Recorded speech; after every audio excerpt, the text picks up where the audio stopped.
Hey, what's up? You know it is. It's the one and the only triple the G.O.D. live on Team GRF TV. And I'd like to welcome all of you guys back to another installment of Triple the Guy Speaks on. And yo, the King of Fighters Destiny, episode 18, Escape! Or, ooh, escape! I was trying to figure out where I wanted to go with that. Did I really want to go for the Go Busters reference? Because Escape and Go Busters is amazing. And did I really want to try to throw it back to Carmen Sandiego, shout out to Rockapella, all that? But regardless, the King of Fighters Destiny, episode 18, Escape. This episode wasn't really much of an episode as it was, we need to set up for some things.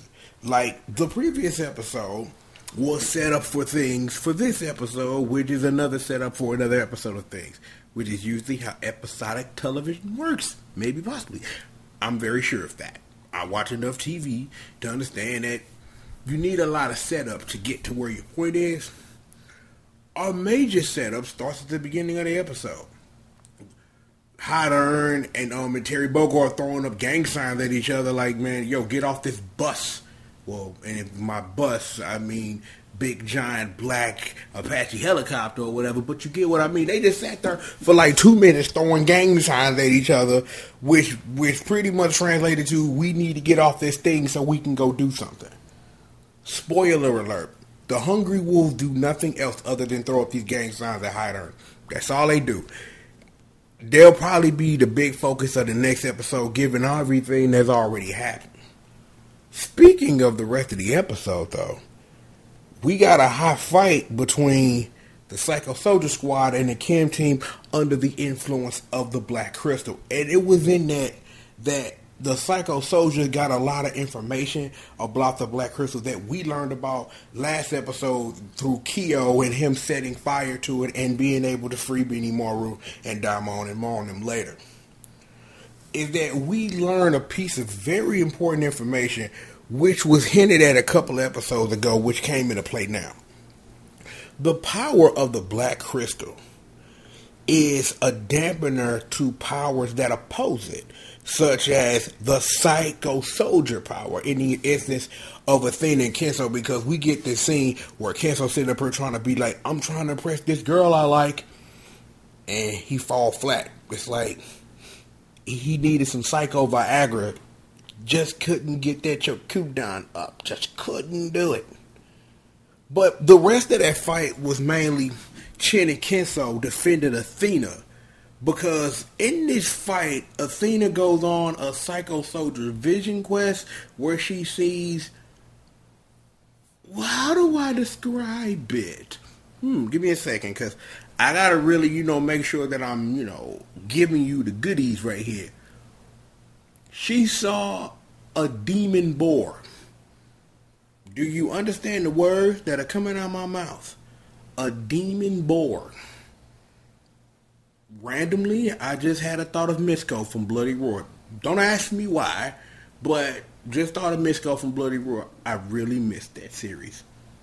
Got a feeling we'll be coming to see some Infinite Doom. Got a feeling Triple the Guy to be explaining it all, because you need somebody to explain to you how Bloody Roar works anyway. So Athena's in this dream running from this Orochi-powered demon boar, and then she runs into a field of tentacles, which probably made somebody happy. You know who you are, whoever you is. You watching this, you know who you is. I ain't saying nobody, but it's somebody watching this like, yeah, Athena and tentacles. Amazing. Anyway, so she runs into this thing, and then she runs into this demon starfish, I want to say. They got all the little spikies and things sticking out of his mouth, and then she snaps back to reality, and then we get back to the fight.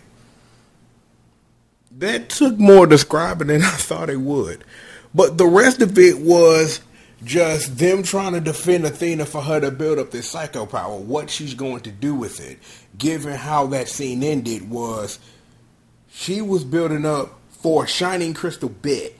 So the shining crystal bit is a shield, but she can then throw it as a psycho ball, but it's a separate move now. The King of Fighters 14 is just crazy when they gave Athena that type of stuff. But it's not like she didn't have big giant psycho energy balls in the past. Reference the King of Fighters Maximum Impact 2 for more information on that. Psycho Speed! That was a big giant fireball in Maximum Impact. Just saying.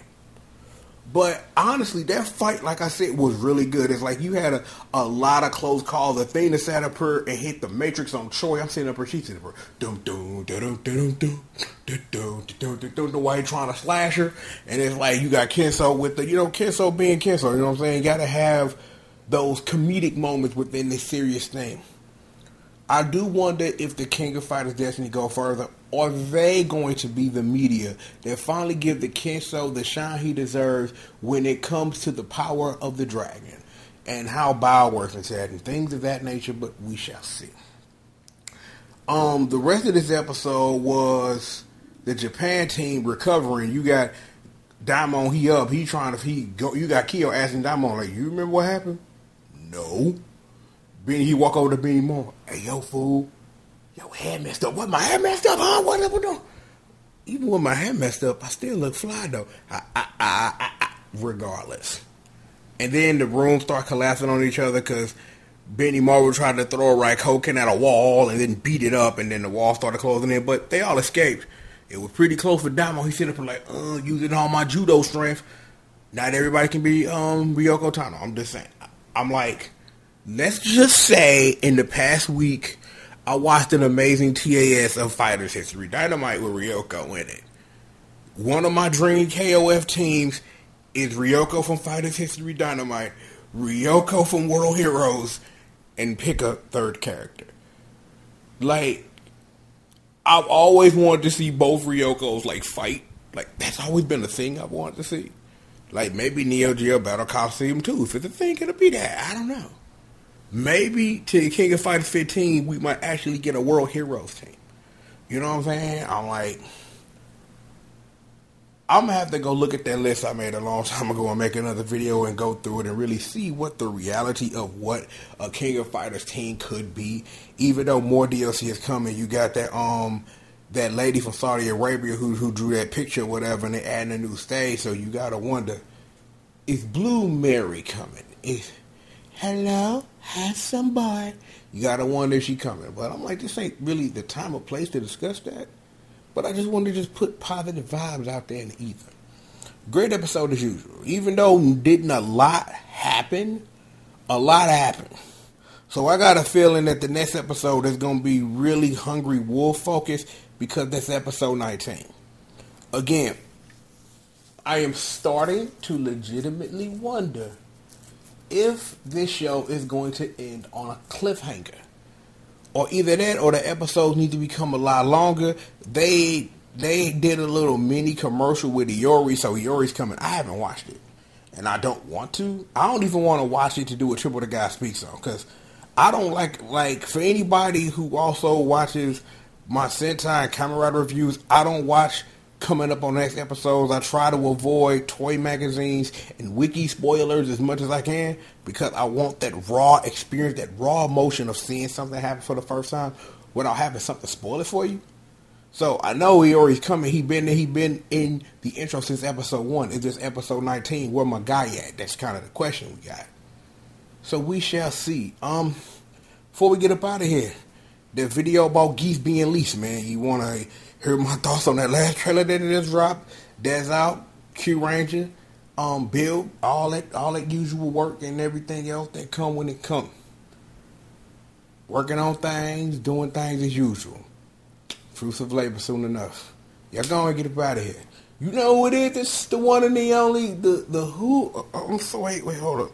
Who am I again? Oh, I'm the one and the only, the triple, the G.O.D. And I'd like to thank you for joining me for another installment of Triple the Guy Speaks on live on Team GRF TV. And I can only ask you one very important question. Are you okay?